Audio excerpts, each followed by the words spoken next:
धोने का बड़ा शौक था, कभी नल के नीचे तो कभी तालाब के पास। अरे मेरी नीली वाली लुंगी नहीं दिख रही है। विभा की अम्मा, कहाँ रखी है लुंगी? अरे वो तो विभा ने परसों ही धोकर रखी थी आपकी अलमारी में, देखो वहीं होगी।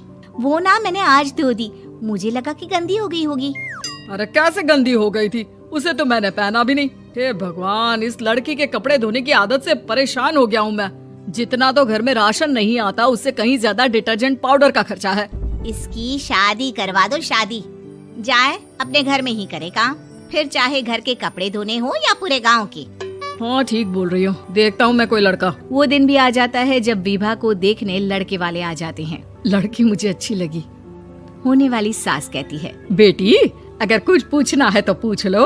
वैसे तो हमारी लड़की बहुत ही शर्मीली है, जो बोल दो वो मान लेती है, इसे क्या पूछना होगा। अरे कैसी बात कर रही हो माँ, मुझे इन लोगों के घर रहना है, सवाल तो कई है। हाँ हाँ बेटा, पूछ लो ना, क्या पूछना है। आप लोगों के घर कपड़े कौन धोता है? सास का मुंह बन जाता है। देखो, अगर तुम ये कहना चाहती हो कि तुम्हें कपड़े धोने नहीं आते तो सुन लो, कपड़े मैं ही धोती हूँ, लेकिन तुम्हारे आ जाने के बाद मैं रुमाल तक नहीं धोऊंगी।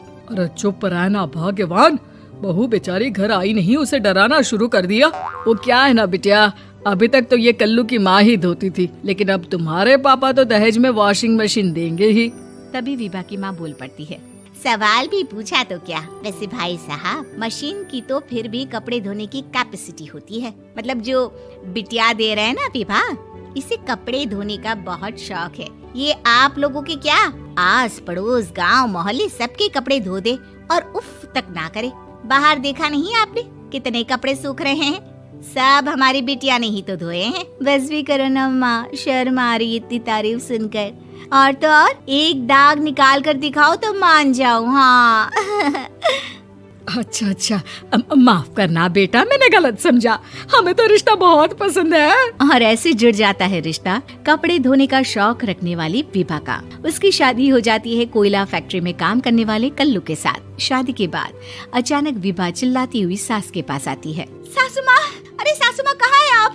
ये तो धोखा है, धोखा दिया आप लोगों ने मुझे। इसे ससुर के चक्कर के बारे में पता चल गया। अरे तो उसमें तुझे क्यों धोखा मिला है? अरे नल में पानी नहीं आता, कपड़े कैसे कब धुलेंगे? अच्छा अच्छा, तू पानी नहीं आ रहा उसकी बात कर रही है। तो आपने क्या सोचा? कुछ नहीं।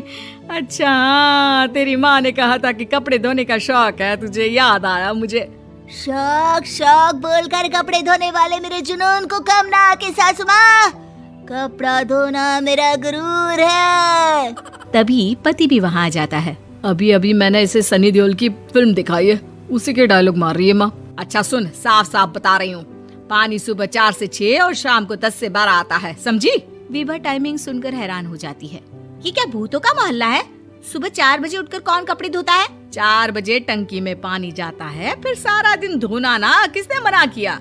अरे कैसी बात कर रही हैं? 200 लीटर की टंकी में कितने कपड़े धो लूंगी मैं, सुबह ही उठ जाऊंगी मैं। अब क्या था, विभा सुबह 4 से लेकर रात के 12 बजे तक कपड़े ही धोती रहती। एक रोज सास पड़ोस से निकलकर कहीं जा रही होती है कि साथ वाली कहती है, हाँ कल्लू की माँ, जरा ये बताओ कि 2 साड़ी है, 2 ब्लाउज और एक पेटीकोट और एक नाड़े वाला लंबा कच्छा। हाँ तो? अरे तो क्या, कितना लोगी धुलाई ये बताओ। धोबन दिख रहे हैं हम क्या? हमारे पति सरकारी नौकरी से अभी अभी रिटायर हुए हैं और बेटा सुपरवाइजर है कोयला फैक्ट्री में।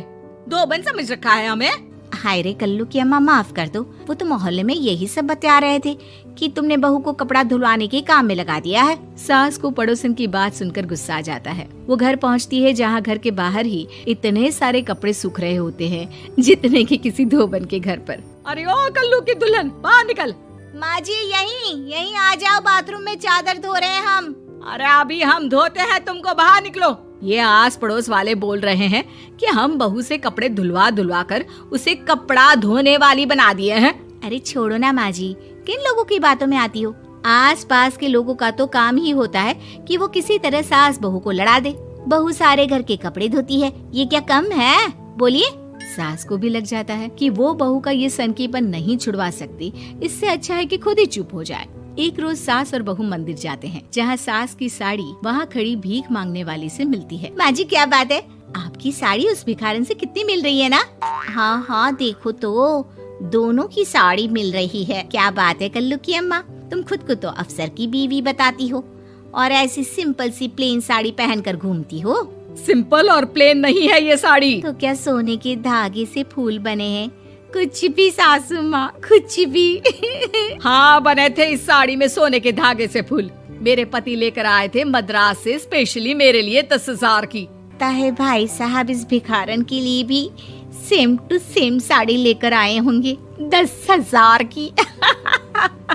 सास उस वक्त तो कुछ नहीं कहती, लेकिन बहू के साथ घर आती है और अलमारी से एल्बम निकाल कर लाती है। ये साड़ी देख रही है, ये वही साड़ी है जिसे मैंने अभी पहना था। इस साड़ी में ये जो चमकदार फूल दिख रहे हैं ना, ये सोने के धागों से काढ़े गए हैं।